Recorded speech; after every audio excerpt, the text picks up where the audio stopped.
Remotely controlling the terminal in the training room, Defh checks the code of the module and plug in row by row. Harpsy also nervously keeps her eyes glued to the terminal screen, not daring to relax at all. Meanwhile, Ruche and Walrod are keeping a close eye on the situation on level 2 at the surveillance monitor. What should we do? Vivi doesn't remember me anymore. The data loss is only temporary. Once she's out of there and re-downloads her neural backup, she will be the same old Vector. I know, but it still hurts that Vivi is treating me like a total stranger. Tears are a sign of your incompetence. If you keep crying, you will only put more pressure on Harpsy and Deer. I'm sorry. At last, movement can be heard from the terminal nearby. There is no virus at all. How can that be? The problem is the highly intelligent creative AI that you implanted.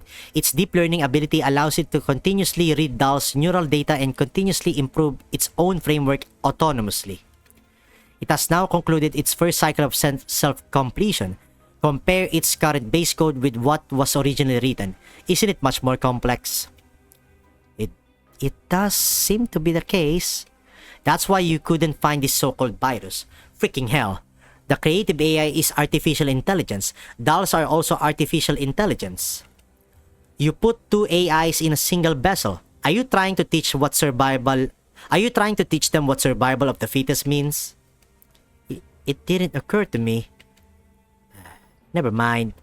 According to my speculation, the goal of this AI is probably to seize their neural clouds and take control of their frames. If this continues, I'm afraid it will backhack the main control system sooner or later. When that happens, not only will their data be at risk, but so will yours. So it's just a pathetic usurper. Now that we know what we are dealing with, we just have to launch an EW attack to wrestle the control back from her, and Bob's your ankle. It's not that simple. This AI has already merged with Mechti's and Vector's neural clouds to a certain extent by seizing their neural data. Even if we manage to wrestle the control back from her, remnants of the AI's data will stick around in their neural clouds. If we don't do a thorough job of getting rid of the AI, they will basically be walking time bombs. Is there no other way? Deer ponders in silence for a long while on the screen. There is a way, but it's incredibly risky. I cannot make the decision alone. The door slides open with a whoosh, followed by a set of angry footsteps. I follow Klukai into the room, eyeing the floorboards that she has just stomped over with concern. Klukai? Commander? What are you... We were gone for a few hours and you've already created a gigantic mess for us to come back to. Her eyes sweep fiercely over everyone present before finally settling on Deer on the screen. Solution. Stop wasting time. Alright. Here's the solution. Meanwhile, on level 2, if I respawn at this save point, a dozen invaders are outside, staring hungrily at Vector in the phone booth. She checks her inventory and sighs at all the empty slots and her pitiful amount of ammo. I'll get swarmed the moment I step outside. I won't be able to save even myself, let alone Mechti. On my own, I really am utterly useless. Oh. Intense gunfire interrupts Vector's moping. She watches as the invaders outside are shot in the head one by one. The area around the phone booth is cleared in no time. Vivi, are you alright? Sorry it took us so long to get here. A girl with corkscrew twin tails throws herself at the door of the phone booth, scaring Vector by squishing her face right up against the glass. You? We arrived right on time. Good thing you haven't lost the ability to make sound judgment. I'm glad you didn't just rush out to take on these invaders and let them give you a thorough beatdown. It's safe now. Come on out. You... With a frown, Vector opens the door and exits the phone booth. She dodges Ruche's flying tackle and makes her way over to Harpsy. Harpsy wrings her hands nervously. Vector, are you okay? You seem to be the real Harpsy. How did you get in here? Vivi... Ignoring me, eh? Looks like our almighty team leader has lost her memory of more than one teammate. You're right. I cannot bring up any data regarding the two of you in my neural cloud. Vivi, You don't remember Welrod either? Never mind. We're here precisely to resolve this problem. Welrod looks at Harpsy, who is standing next to Vector. With a nod, Harpsy tells Vector everything in a soft murmur. So, Deer's recommendation is to defeat that AI, take what she drops, and recover the data I've lost. At the same time, I must clear the game to put an end to this endless cycle of dying and respawning, correct? That's it. Deer has already obtained certain permissions and will help us by using cheat codes. The limit on the stamina bar has been removed. This is way too risky. It wouldn't be such a big deal if it was just me and Mekti, but now you're putting yourselves in danger too. Vivi, how could you say that?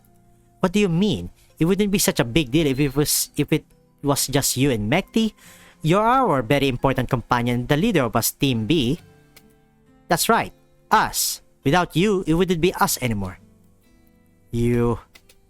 Vector looks at Ruche and finds herself speechless. I really don't have any memory of what you're saying. That's okay. I'll help you recover it. I can't recall anything at the moment, but I have a feeling. You must be someone whom I know very well. Ruche freezes for a moment, but then she beams. Yep. Alright, enough catching up. And don't be so pessimistic.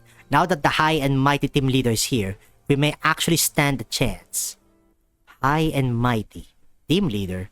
You don't mean... Elsewhere, Mekti, who has been frantically avoiding Cosmo's pursuit, is cowering inside the concrete drainage pipe. You can't find me. You can't find me. You can't find... All of a sudden, a shadowy figure leans into the pipe. Beep.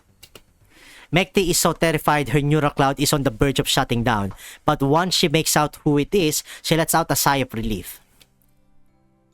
Oh, it's you, fake Klukai. Uh-oh, that's not the Klukai. No! This fake Klukai is looking at her with wide, pitiful eyes. Unimpressed, Mekti shrinks back and waves her hand at her, as if she were shooing away a puppy. Go away, you OOC weirdo. You're gonna make me get caught by that Frankenstein. Ugh, if only Tyrant Klukai were here, she would kill the Frankenstein easy peasy. Hey, why are you pulling me? I'm not going out there. Follow me. I know a safer place. That's terrifying. Huh? A monstrously strong hand grabs Mekti and pulls her out of the pipe. Mekti is getting a bit disoriented. Am I still in a cutscene? Maybe Cosma is just a boss and the NPC is now taking me to some safe house so that I can regenerate or something? It's much safer here. Before she can react, her view is suddenly turned upside down and she feels herself being thrown headfirst into a cramped space. Ow, that hurts. What do you think? Don't you feel right at home in this trash can? Oh, it's Klukai. I thought it's the NPC Klukai.